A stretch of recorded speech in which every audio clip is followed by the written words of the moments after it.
Face à ce que beaucoup qualifient de génocide à Gaza, il n'est plus possible de fermer les yeux ou de faire la sourde oreille. En plus des bombardements israéliens et du blocus imposé par Tel Aviv, la population palestinienne est soumise à une famine qui choque aux quatre coins de la planète. Plus de 1000 Palestiniens ont été tués par l'armée israélienne ces 2 derniers mois alors qu'ils tentaient de se procurer à manger. C'est dans ce contexte d'impunité totale, de manque de solutions diplomatiques que la France confirme reconnaître prochainement l'État de Palestine. Cette reconnaissance, décision capitale de la France, est aussi un appel. Appel à tous les peuples et les pays du monde. Apportez votre pierre à l'édifice de la paix. Rejoignez la dynamique irréversible que nous avons initiée avec l'Arabie saoudite en participant à la réunion des chefs d'État et de gouvernement qui se tiendra en septembre au moment de l'Assemblée générale des Nations unies. Appel aux pays qui n'ont pas encore reconnu l'État de Palestine.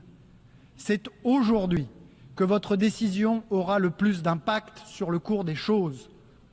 Attendre que le Hamas soit désarmé pour reconnaître un État de Palestine, c'est se mettre soi-même entre les mains du Hamas.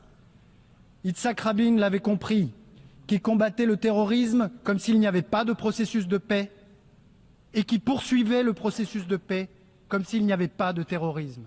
Après cette annonce française, plusieurs pays ont annoncé qu'ils pourraient faire de même.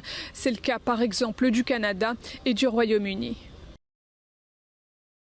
Aujourd'hui, à Gaza, à cause d'un échec catastrophique de l'acheminement de l'aide, nous voyons des bébés affamés, des enfants trop faibles pour se tenir debout. Ces images resteront gravées dans nos mémoires. Les souffrances doivent cesser. J'ai toujours affirmé que nous reconnaîtrions un État palestinien pour contribuer à un véritable processus de paix au moment où l'impact de la solution à 2 États serait le plus grand. Cette solution étant aujourd'hui menacée, le moment est venu d'agir. C'est pourquoi, dans le cadre de ce processus de paix, je peux confirmer que le Royaume-Uni reconnaîtra l'État palestinien lors de l'Assemblée générale des Nations unies en septembre, à moins que le gouvernement israélien ne prenne des mesures substantielles pour mettre fin à la catastrophe à Gaza, n'accepte un cessez-le-feu et ne s'engage en faveur d'une paix durable et à long terme, ravivant ainsi la perspective de la solution à 2 États. Cela implique que l'ONU soit autorisée à reprendre l'acheminement de l'aide et qu'il soit clairement indiqué qu'il n'y aura pas d'annexion en Cisjordanie.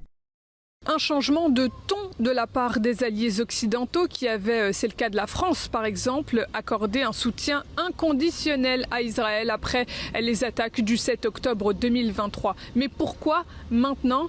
Peut-être parce que les plaintes pour complicité